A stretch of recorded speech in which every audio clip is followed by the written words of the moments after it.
Hello everyone. Welcome to my channel. Please subscribe and keep watching more details. Every death in Yellowstone Season 5. Yellowstone had its fair share of deaths over the course of its 5 seasons, with 6 characters losing their lives, all in different ways in Season 5.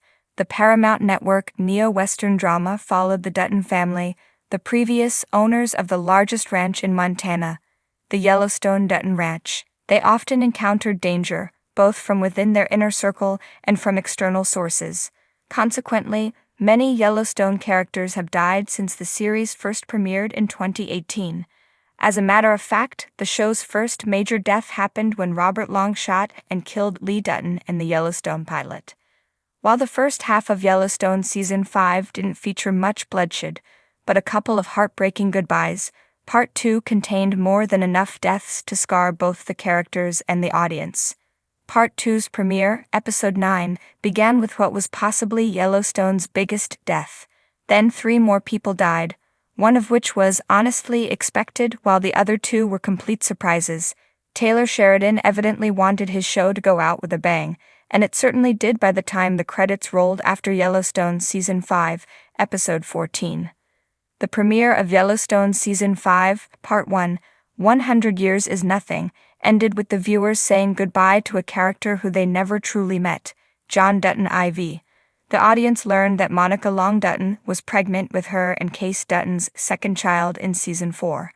They were going to name him after his grandfather, Kevin Costner's John Dutton IV, and finally give their other son, Tate Dutton, a brother. Unfortunately, tragedy struck before the Dutton family's next member even got a chance to live. During Yellowstone Season 5, Episode 1, Monica started experiencing pregnancy pains 3 weeks before her due date. Since Case was away from home on business, Monica drove herself and Tate to the hospital. On the way, they got into a horrific accident. Monica's pain distracted her, while another preoccupied driver was coming from the opposite way and a stray bison wandered onto the road. It was a recipe for disaster. When they collided, the other driver died on impact, and Monica and Tate were hurt, more so Monica than Tate, and rushed to the hospital.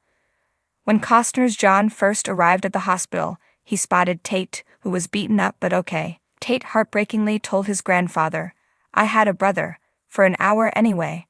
It was true, as the doctors tried everything in their power to save John Dutton IV, but they were fighting a losing battle.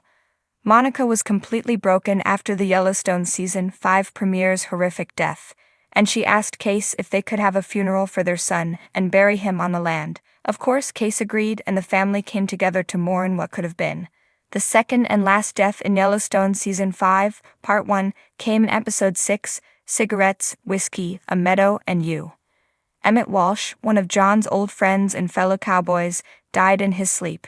He was the chairman of the Stock Growers Association who first appeared during the pilot episode in 2018. Emmett certainly wasn't a main character in Yellowstone Season 5, or even a relatively important one, but his death was poignant nonetheless. As John explained, Emmett's death in Yellowstone was the ideal way for any cowboy to go. Kevin Costner's character said, "He just died on the trail. Like every cowboy dreams it." There aren't too many peaceful deaths in the neo-Western drama TV series, but Emmett's was certainly one of them. John was still heartbroken to say goodbye to his friend, especially because Emmett's death seemingly symbolized cowboy culture fading, something that the Duttons were determined to stop. Kevin Costner left Yellowstone ahead of Season 5, Part 2, meaning Part 1's finale was the last time fans would see John Dutton IV, not including Costner's body double, on the screen. In the months leading up to Part 2's premiere, many wondered how Taylor Sheridan would write John out of the show. Of course, many speculated that John would die, and unfortunately, they were right. During the Yellowstone Season 5, Part 2 premiere, viewers learned that John had died by suicide. Of course, this was heartbreaking, but it was also confusing because it wasn't clear why John would do so, meaning that he was most likely murdered. As the episode and the season continued, details about the events of the fateful night John died became more clear. Sarah Atwood from Market Equities and Jamie's lover hired assassins to execute John and make it look like a suicide. She had an agenda to take the Duttons' land, and nothing was going to get in her way. John's children, mostly Beth and Case, mourned him, and Beth vowed to avenge her father in Yellowstone Season 5. She knew Jamie was somehow involved, giving her more ammunition to want him gone. During the Yellowstone Season 5 finale, the family gathered to say goodbye to John at his funeral and bury him alongside the other deceased Duttons. Afterward, Beth certainly made good on her promise to John. As mentioned above, Don Olivieri's character sought out hitmen to murder John, and it was those very same people who killed Sarah in Yellowstone Season 5. Case knew his father had been murdered, so in episode 11, he marched down to the medical examiner's office and convinced them to take a second look at John's body. They ultimately concluded that it was possible John hadn't died by suicide and was actually killed. The police then reopened John's case, which was the beginning of the end for Sarah. The company Sarah hired to execute John needed to clean up their mess to avoid the cops from looking their way, which is why Sarah died in Yellowstone Season 5, Episode 11. After a fight with Jamie, Sarah stormed out of his house and got into her car. He called her to apologize as Sarah reached a stoplight. Another car pulled up beside Sarah, signaling her to roll her window down. When she did, the couple pretended to be lost tourists. However, they were assassins who shot and killed Sarah in her car while she was still on the phone with Jamie before driving away. Yellowstone Season 5's most unexpected and unnecessary death came in Episode 12, when Colby Mayfield died. Colby had been a ranch hand for the Duttons since the beginning of the series. Although he wasn't a main character by any means, Colby was still loved by many, which is why his death was so difficult to accept. It came out of nowhere and seemed pointless as it did nothing to further the plot. Colby's death just broke Teeter's heart. While filling up the horses' water buckets on the ranch, Carter got stuck in one of their stalls. A bad-tempered horse cornered Carter when he tried to return its bucket of water, and the young teen screamed for help. Colby ran in to try to help Carter. He tried to distract the horse while Carter escaped, but by doing so, Colby sacrificed his life.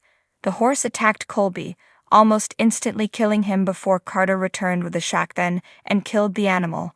It was too late, though, as the ranch hand was already dead in Yellowstone Season 5, Episode 12. The final death of Season 5 came during the finale. For years, Yellowstone has been building Beth and Jamie's rivalry, and it was only a matter of time before one killed the other. Unfortunately for Jamie, Beth came out on top. Beth has hated Jamie since the abortion clinic sterilized her as a teenager without her permission, while Jamie knew. So Beth just needed a good reason to get rid of her brother once and for all, and that came when she confirmed Jamie was somehow involved in John's death. Sure, he didn't pull the trigger, but Jamie knew the truth. At John's funeral, Beth whispered to her father's casket that she would avenge him. Sarah was already dead, so viewers knew Beth was talking about Jamie. She drove to Jamie's house after the funeral, waited for him to get home, and attacked him with bear spray in Yellowstone Season 5, Episode 14. The two Dutton siblings went back and forth for a while, and just when it seemed like Jamie was going to choke Beth to death, Rip arrived and saved his wife. He pulled Jamie off of Beth and held him while she stabbed him in the gut, killing him. Beth made sure that her face was the last one Jamie saw. Afterward, Rip and Lloyd got rid of Jamie's car and took his body to the train station in the Yellowstone finale, while Beth came up with a story for the police, ensuring she would get away with murder.